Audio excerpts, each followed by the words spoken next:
budget of the OVP has been deducted 2 times already in 2024 and 2025, and another reduction in 2026 with really, I would say, cripple the office. Only 2/3 of the original budget has been left. I would like to appeal the decision of the chair. Majority Leader.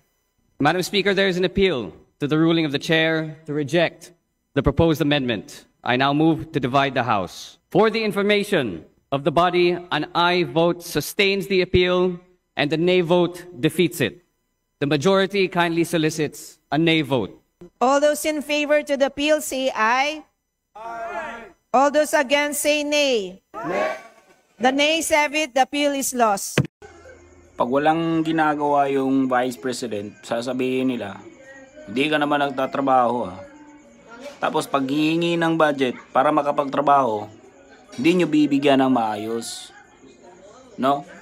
Lagi nyong sinasabi, yung puon ninyo na si Vice President Leni Robredo, si Lenlen, hindi siya ginanyan ng kamera.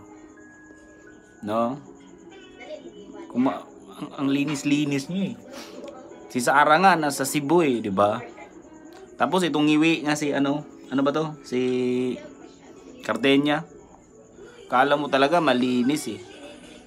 Ikinundinan nyo na ba yung NPA? Mga kupal.